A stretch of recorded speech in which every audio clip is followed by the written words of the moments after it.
We're continuing to follow King Asvapati in his exploration of all the different realms of existence.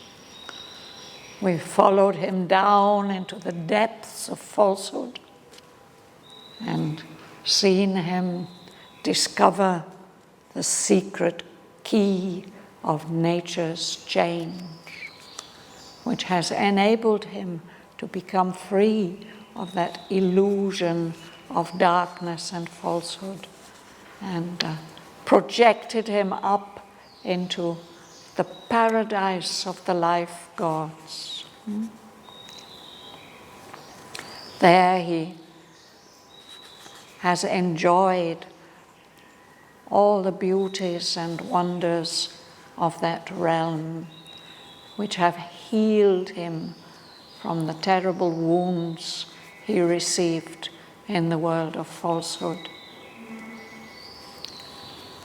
But he can't stay long. This canto of the paradise of the life gods is one of the shortest in the whole poem. After he has been healed and strengthened there, the poet tells us that even this realm of divine beauty and bliss must be overpassed. He has to go beyond that. It must be left behind him, because everything must be left behind. Everything must be experienced and gone beyond, except we reach the true end of our journey.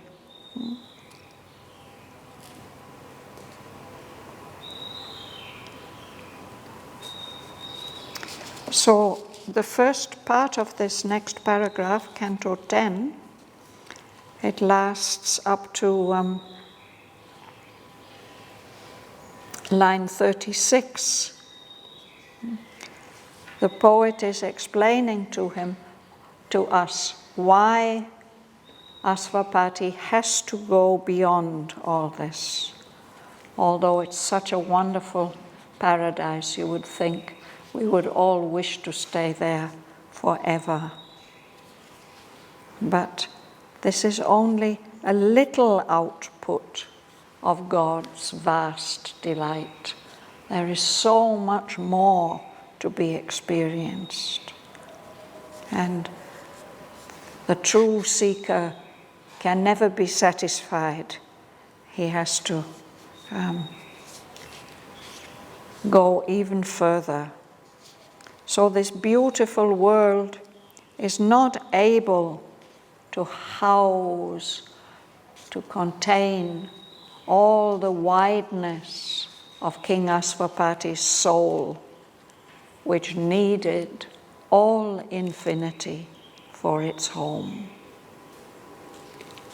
So there's a beautiful description at the top of page 239 of how King Asvapati goes beyond, so that that lovely world is just a memory, a soft, sweet memory, soft as grass and faint as sleep.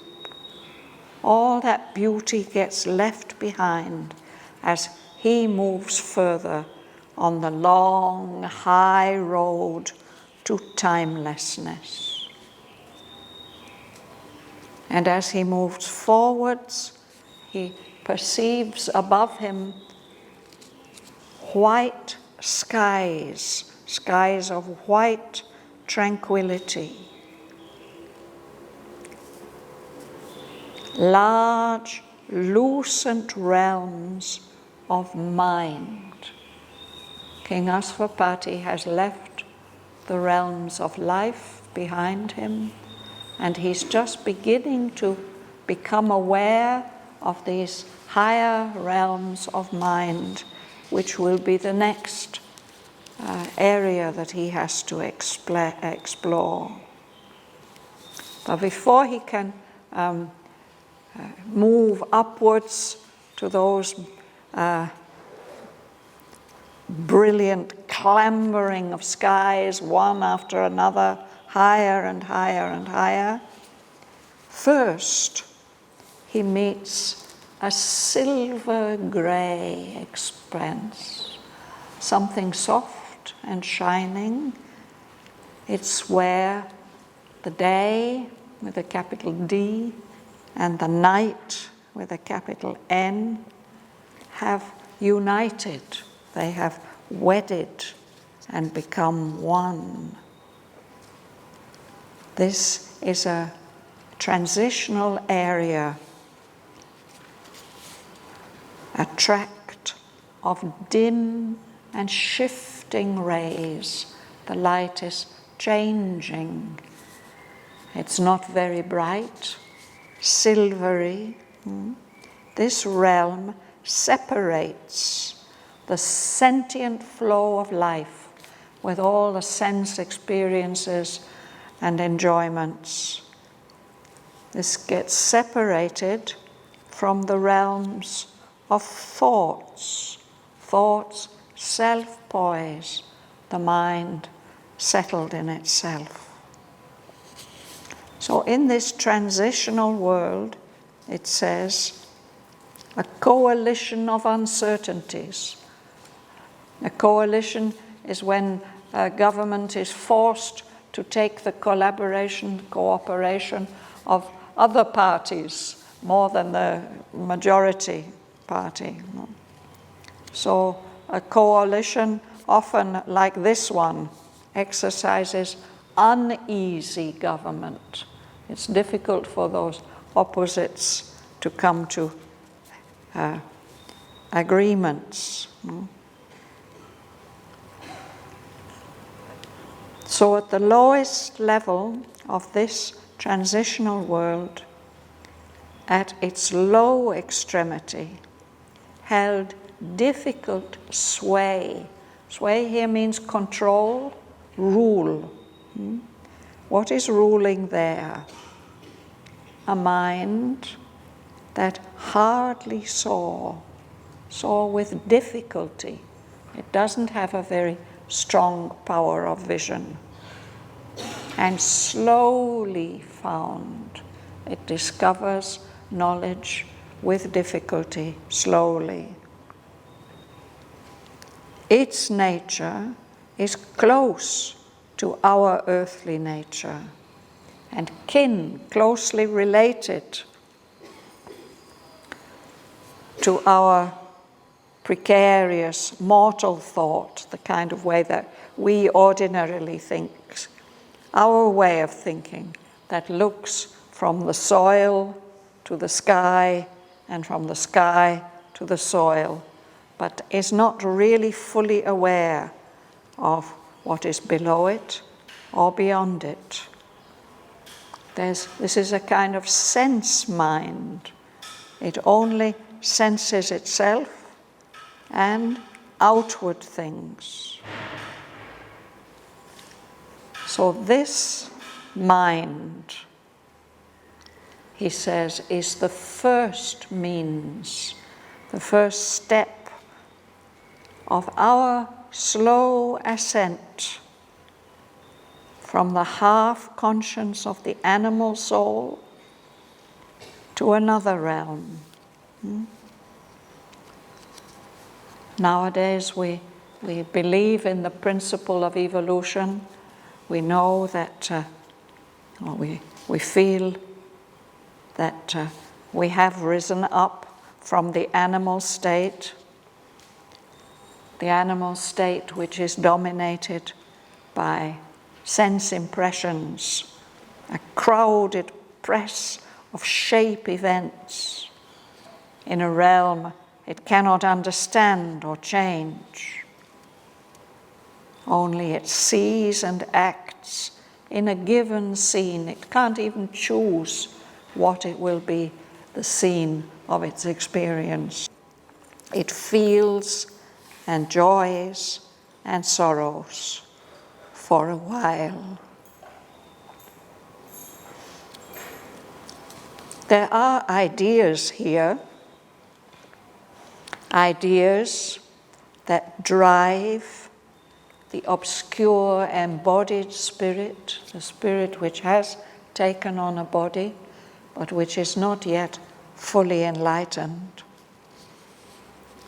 Those ideas drive the obscure embodied spirit along the roads of suffering and desire in a world that struggles to discover truth. So here in this first new realm that Asvapati has experienced, those ideas found their power to be and their nature force. And that world is where the forms of an ignorant life are devised. That ignorant life, like our half-formed mind, that sees the empiric fact as settled law. The way things happen to be at the moment, this mind is convinced that everything has to be like that always. So in that realm, it's as if the spirit is a twilight sage. Twilight, again, the meeting of darkness and light. A sage, a certain wisdom is there, but it's mixed. That consciousness believes that his own shadow is his own true self. And it just moves from minute to minute. There's no wider, longer, vaster view. No? And this mind, he says, is dependent on his satellites. He depends on his servants, the senses. This powerful bond slave of his instruments, he says, like this, as if the slave of the tools that he has to use. This mind, this sage, this twilight sage, thinks that his low station, that just the beginnings of conscious mind, is the highest top of things. That consciousness is oblivious, totally unaware of his share in all things made. And the poet says he's haughtily humble in his own conceit. Haughty means proud. Humble means the opposite. But sometimes when you're being humble, without knowing it, you are giving yourself far too much importance. No? Haughtily humble in his own conceit. He believes that he's a spawn, something that's been born from the mud of nature. That's the humble bit. But he thinks he's so important. No? He takes his own creations for his cause. So who is this being? It is ourselves. We are meant to rise to eternal light and knowledge. We have to climb up from our present low level of consciousness, up from man's bare beginnings. We have to break out of the heavy smallness of earth, of the material mind. We must search our nature with spiritual fire. But in that upward rise, like certain insects, an insect crawl cradles preludes our glorious flight. There are insects that develop from ugly little bugs, no? or pupae. But then when they break out, then they have such beautiful wings, dragonflies' wings, and they look so beautiful. So that insect crawl, perhaps we human beings, we're still in that state of developing our glorious flight. Our human state, as we are now, is like a cradle, like a baby's cradle, nurturing the future God each of us is meant to become. Our mortal frailty, our current weakness, which is supposed to become, which is destined to become an immortal force.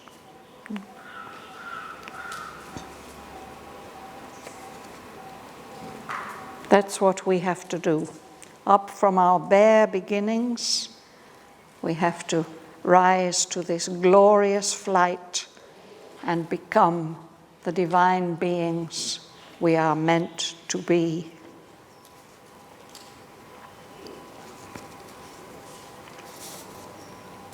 So I'll read on from there.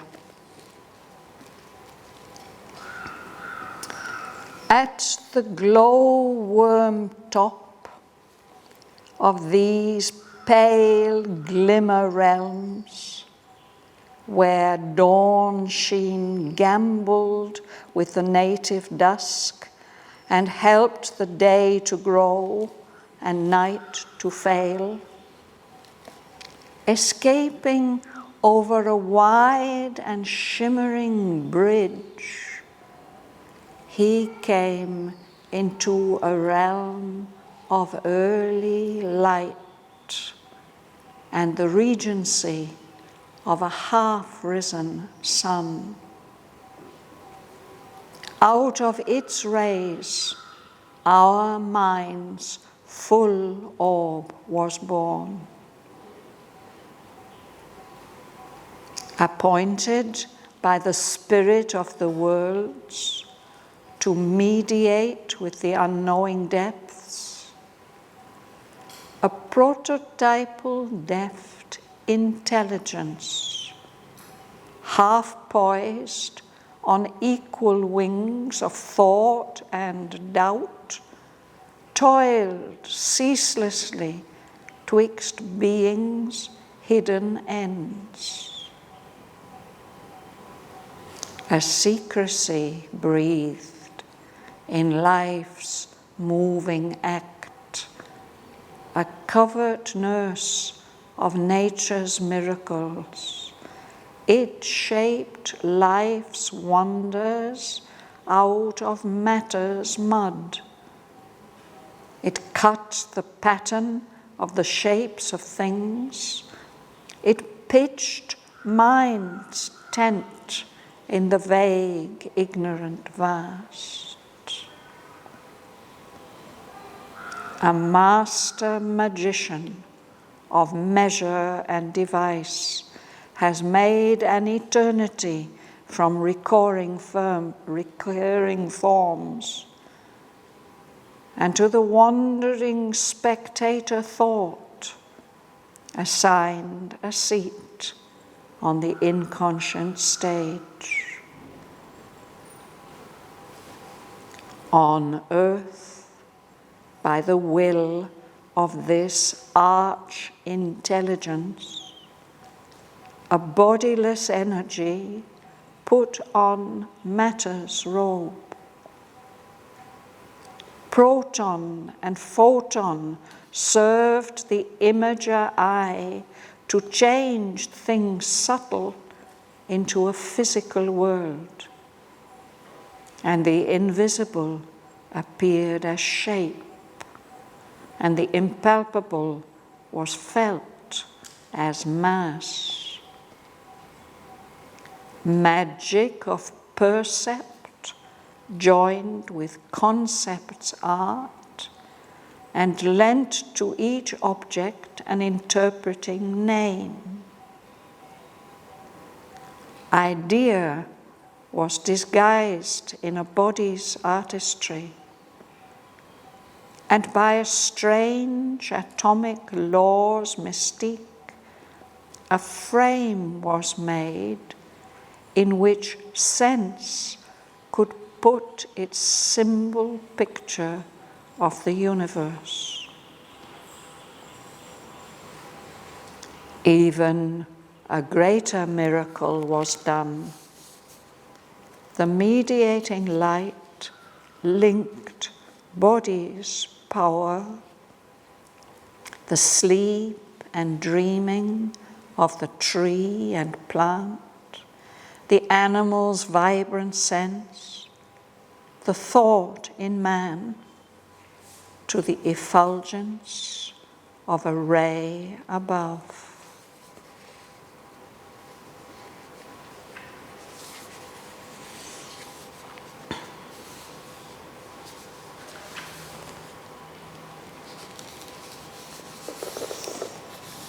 Will you start, Joel?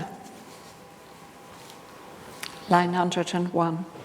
At the glow-warm top of these pale glimmer realms, where dawn sheen gambled with the native dusk, and helped the day to grow and the night to fade, escaping over a wide and shimmering bridge, he came into a realm of early light, and the regency of a half-risen sun. Out of its rays, our mind's full orb was born. Appointed by the Spirit of the worlds to mediate with the unknowing depth, a prototypal depth intelligence, half poised on equal wings of thought and doubt, toiled ceaselessly twixt being's hidden ends. The secrecy breathed in life's moving act, a covert nurse of nature's miracles. It shaped life's wonders out of matter's mud. It kept the pattern of the shapes of things. It pitched mind's tent in the vague, ignorant vast. Thank you.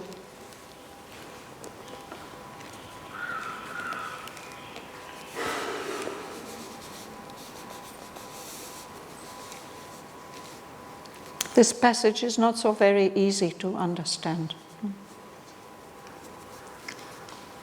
Glowworms, you know, these are these little,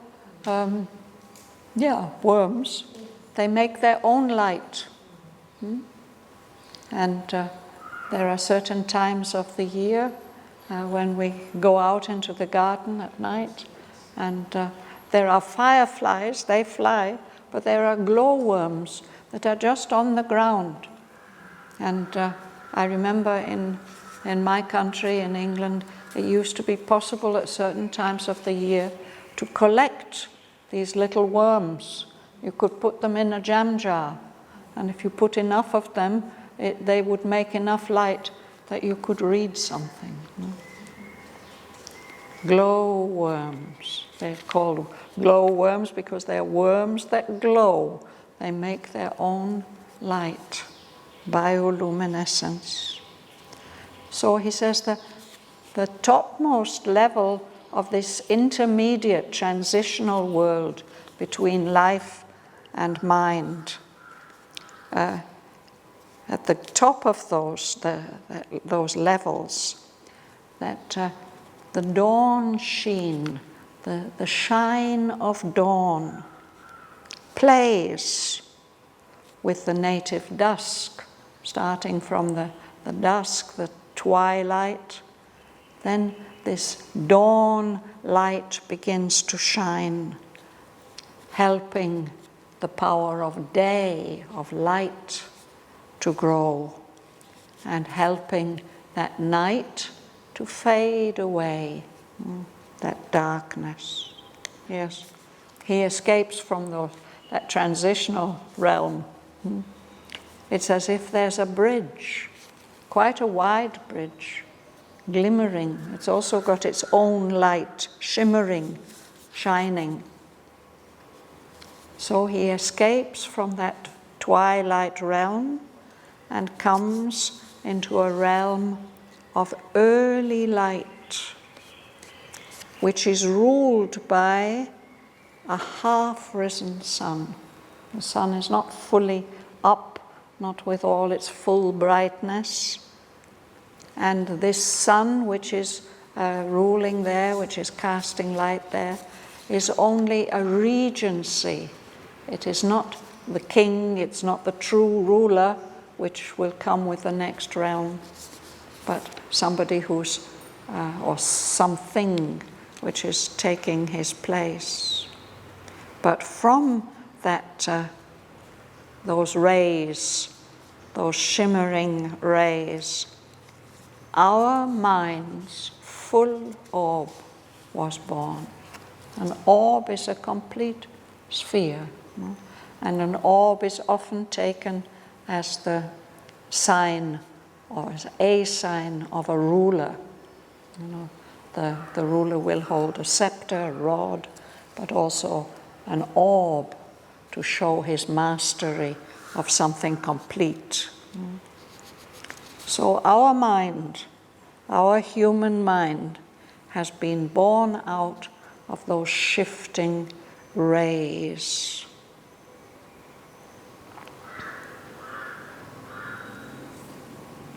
Tara, will you go on? One way. Appointed. Appointed by the spirit of the world to mediate with the unknown depths, a prototype of depth intelligence, half poised on equal wings of thought and doubt, toiled ceaselessly twixt beings hidden ends, a secrecy free in life's moving act, a covert nurse of nature's miracles. It shaped the lives of wonders out of matter's mind. It cut the pattern of the shapes of things. It pitched mind's stand in the vague, ignorant past. Thank you.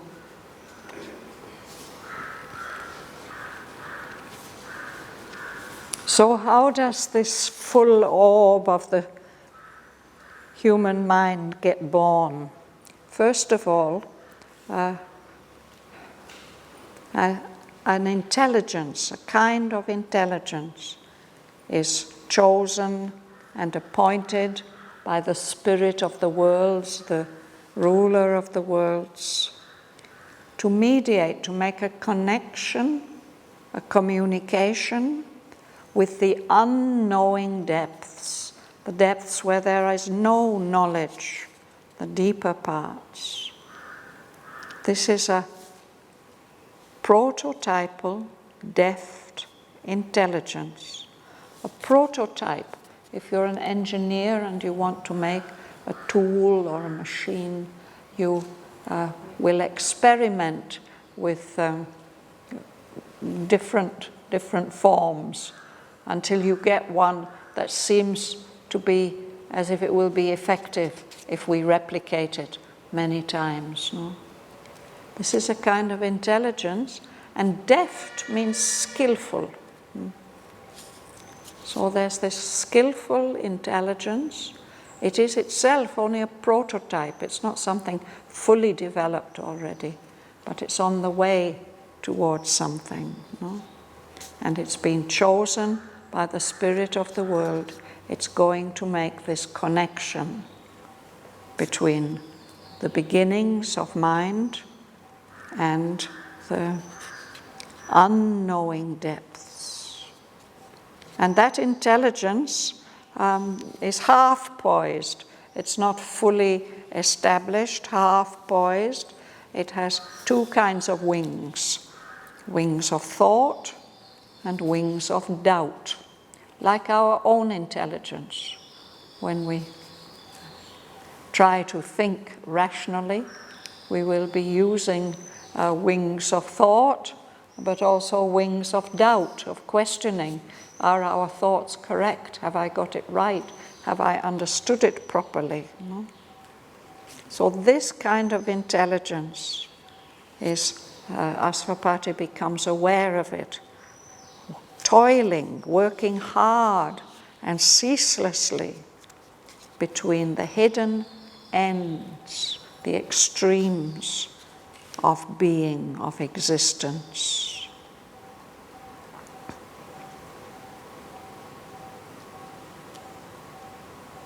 There's a something secret, a secret presence. Breathes. Breath is a sign of life, no? It wakes up or begins to stir in the movement, in the actions of life. That secret presence. And it acts as a nurse, nourishing, protecting, helping to grow nature's miracles. It is shaping the wonders of life out of the mud of matter. So it's giving birth to living forms out of purely material stuff, substance. That secret presence cut the pattern of the shapes of things, all these many different shapes of living things. And it, as if it establishes a kind of camp for mind, a place where mind can stay, begin to establish itself in the vague, ignorant, vast, this realm of unclear possibilities.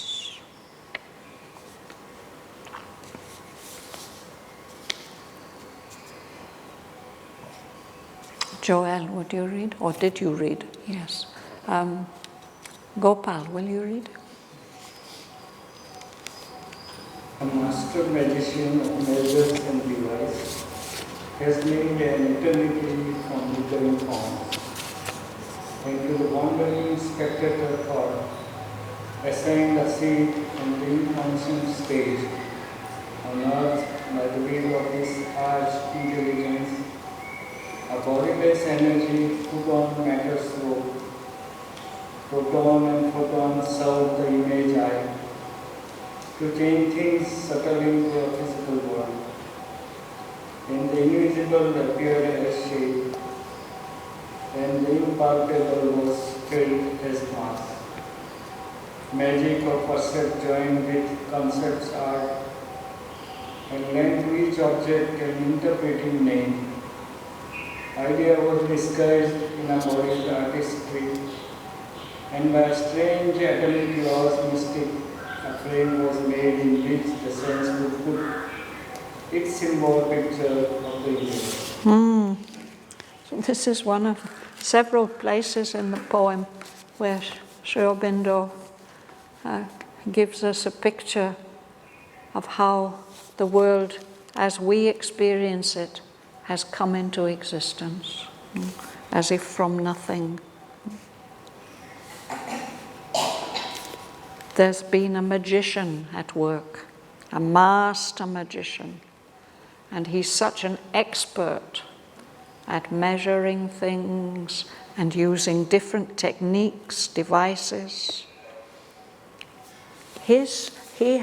That magician has brought into existence an eternity, something limitless, but it's been made up of recurring forms, limited shapes, which are repeated over and over again. And that master magician has put human thought, human capacity of perceiving and understanding, it's as if he said, you sit there, you just see how things go on. He's given a seat on the inconscient stage. In the old theatres, the really appreciated audience were allowed to sit on the stage. They could see better than everybody else.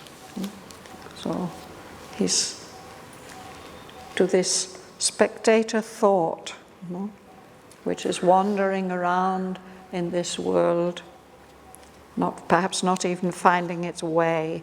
It's given it a seat on this stage of inconscient matter.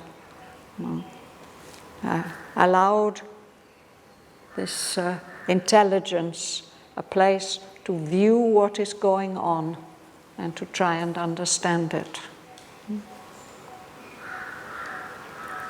So on Earth, on our planet, by the will of this arch-intelligence, which has been appointed by the spirit of the world, a bodiless energy put on matter's robe. Perhaps this is something that our modern physicists would agree with, that first there was only energy, bodiless, shapeless energy. But somehow out of this energy, something more solid and definite has appeared, something that we call matter. And the names we have given to all the small particles that get formed by this energy. Protons are one kind of form, and photons, they're the ones that carry light. These, one is photons, as protons are more solid, photons, they take the form of light. So they use this eye, the power of vision that's been granted to this intelligence, to give it the power to change things that only have a subtle existence, not a solid material existence, to change that into something that we could recognize as a physical world. And things that were subtle and invisible to us appeared in the form of shapes. And things, subtle things that are impalpable, that can't be felt, were experienced as mass. Actually, here, this is what the physicists tell us, no? That this feels solid to us. We feel it as mass. But if we would really understand it as it is, it's just empty space with tiny little particles floating about in it. That is not palpable, that can't be felt. We have to go right down into the structure of matter to become aware of this impalpable. But by this magic that has been done, all this gets turned into a physical world, so that things that were invisible are seen as shapes, and things that are so subtle we can't actually feel them is felt as mass. Magic of percept, of perceiving, the power of perception, joins with the art of conception, of mental thought, of conception. To change, to lend to each object.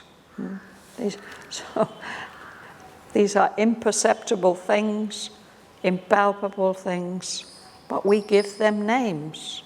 We say glasses, card, chair, table. to lend to each object an interpreting name. Idea. All this came into existence originally as idea with a capital I. Idea was disguised in a body's artistry. It's given a form that we recognize as a body, whether it's the body of a plastic chair or an animal or a flower or a plant.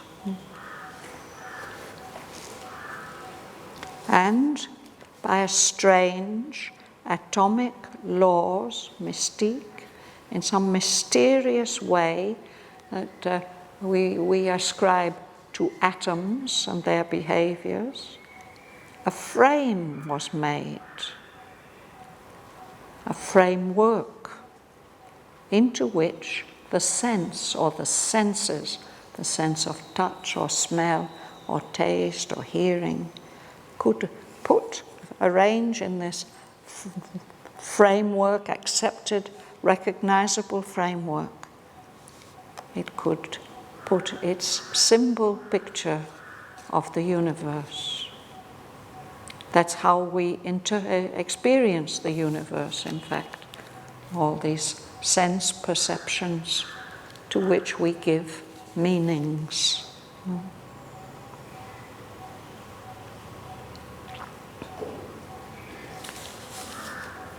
Would you like to read? Sure. Even a greater miracle was done. Mediating light, linked body's power, sleep and dreaming of the tree and plant. The animal's vibrant sense, the thought in man, to the effulgence of a ray above, its skill endorsing matter's right technique. Cut sentient passages for the mind of flesh, and found a means for me science to know, offering its little squares and cubes of word as figured substitutes for reality. A mummified mnemonic alphabet. It helped the unseen force to read her works. A varied consciousness arose in her, and now she dreams herself human and awake. But all was still a mobile ignorance. Still knowledge could not come and firmly grasp this huge invention seen as a universe. Thank you.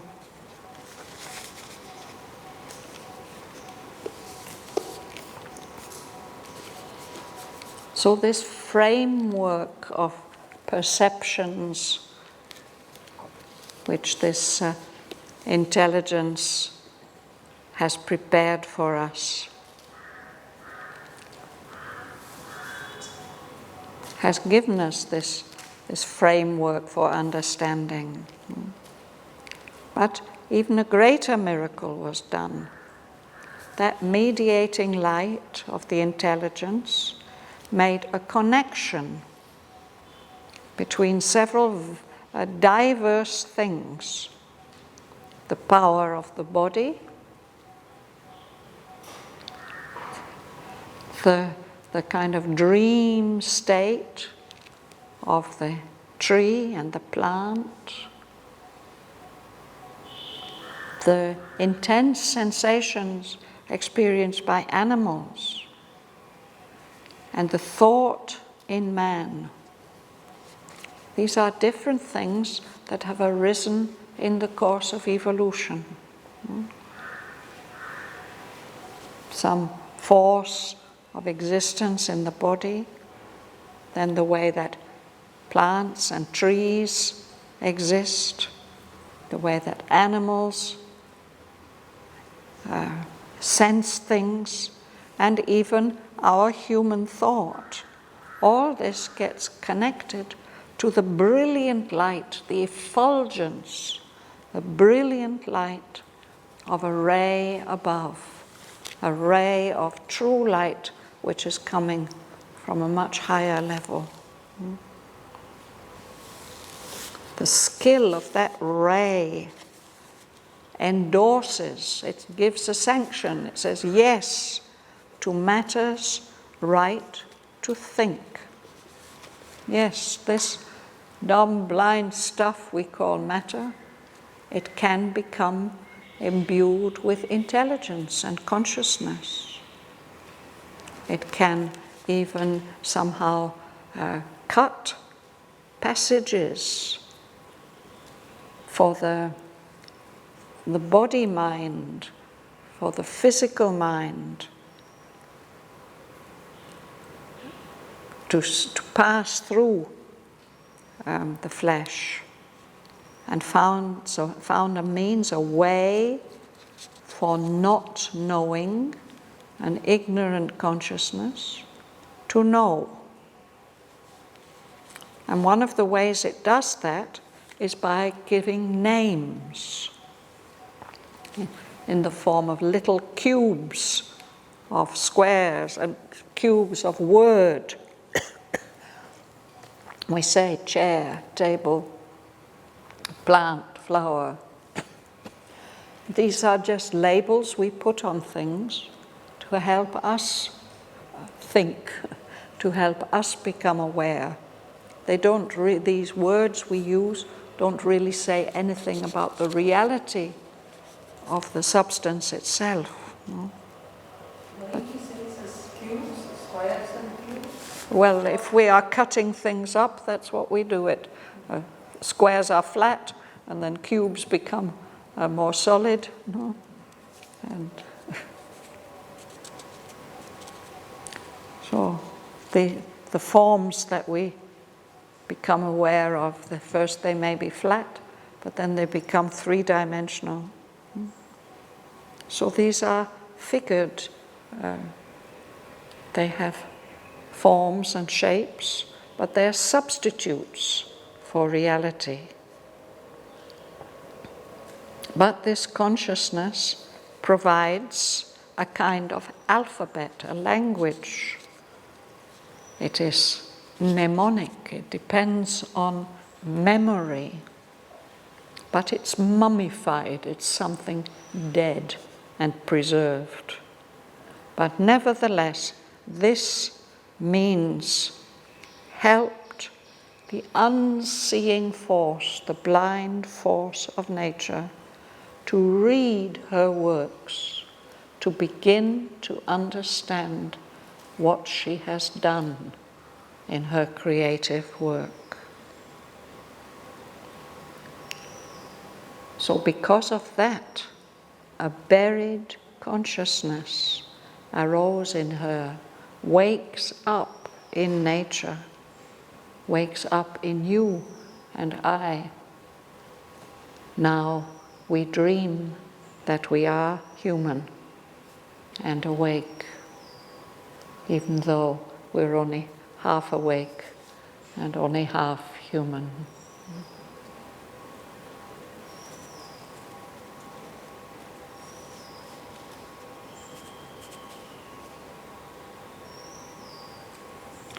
Let's stop there for today.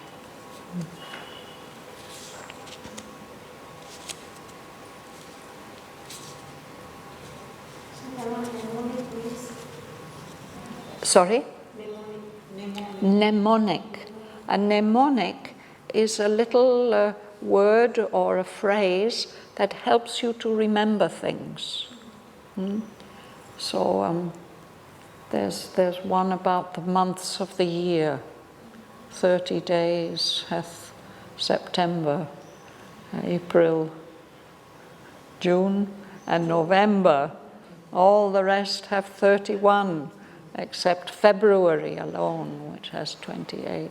That's a kind of mnemonic. It can maybe help you to remember which months are longer and which are shorter. There's another one for the rainbow, the colors of the rainbow. Vibgyor, no? Violet, indigo, blue, and so on. That's a mnemonic. It's something that helps you to remember.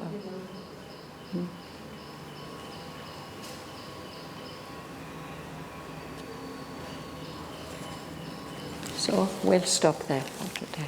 This art intelligence, is it divine? It is something that has been created by the divine. I think that's how I understood it. It's been brought into existence as a tool for the creation of the world. Yeah?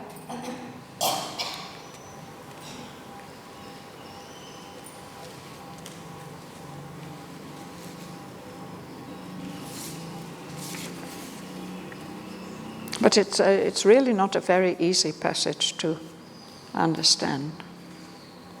But I think this canto gets easier as we go on.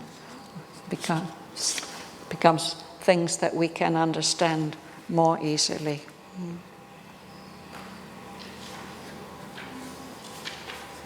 Did you were explaining author's note? While I think beginning author's note. Sorry, I didn't. Author's note. Oh, the author's note, yes. No, but the later part. Yes. I want to exactly understand. Yes. Still, this is not a mere allegory. Yes. Characters are not personified qualities, Yes. but incarnations or emanations of living and conscious forces. With whom we can enter into concrete touch and they take human bodies in order to help man and show him the way from this mortal state to a divine consciousness and immortal life. Yes. What would you like to have? This is Shraddhavan is writing this as something close that is happening. Yes, he's giving us a key to understand this poem. What is it about, really? So he tells us the symbolic significance of the names of the main characters. But then he says he wants to make clear to us there are certain kinds of poetry that are called allegories. And then qualities like greed or courage or pride are put into a story as if they are characters in a play. So he says that's not what he means with Savitri. What he describes here with Shraddhavan, the soul that is within us all, carrying the truth. But the soul in each of us has accepted to come into a material body, and so it's accepted to be subject to physical death and to ignorance, the ignorance of the half-developed mind that we have. No? So he says, in fact, these names here, they represent incarnations or emanations. So they are emanations of living and conscious forces. So they're not just characters in a story, in a book.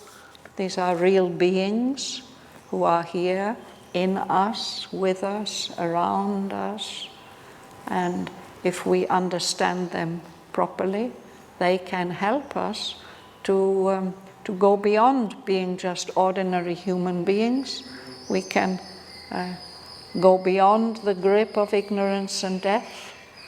They can lead us from the mortal planes here to the immortal planes, to higher planes of consciousness, where we are not subject to death and not subject to ignorance.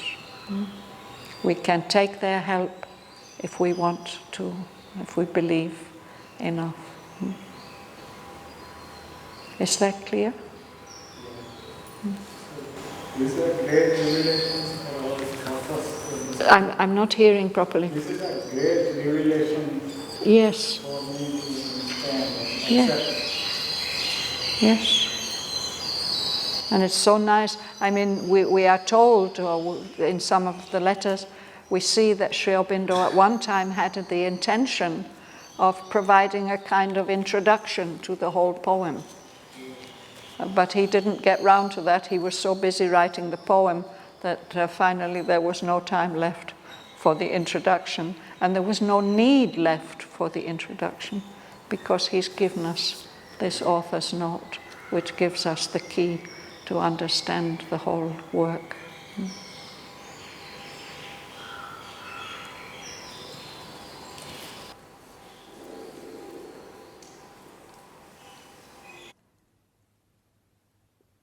At the glow-worm top of these pale glimmer realms, where dawn sheen gambled with the native dusk, and helped the day to grow and night to fail, escaping over a wide and shimmering bridge, he came into a realm of early light and the regency of a half-risen sun.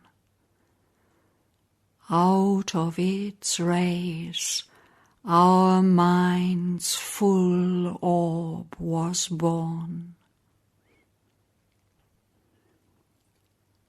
Appointed by the spirit of the worlds to mediate with the unknowing depths, a prototypal deft intelligence, half poised on equal wings of thought and doubt, toiled ceaselessly twixt being's hidden ends.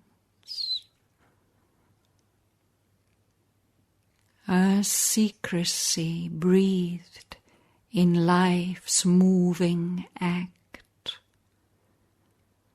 a covert nurse of nature's miracles. It shaped life's wonders out of matter's mud. It cut the pattern of the shapes of things. It pitched mind's tent in the vague, ignorant vast. A master magician of measure and device has made an eternity from recurring forms, and to the wandering spectator thought assigned a seat on the inconscient stage. On earth, by the will of this arch-intelligence, a bodiless energy put on matter's robe. Proton and photon served the imager eye to change things subtle into a physical world, and the invisible appeared as shape, and the impalpable was felt as mass. Magic of percept joined with concept's art, and lent to each object an interpreting name. Idea was disguised in a body's artistry, and by a strange atomic law's mystique, a frame was made in which the sense could put its symbol picture of the universe.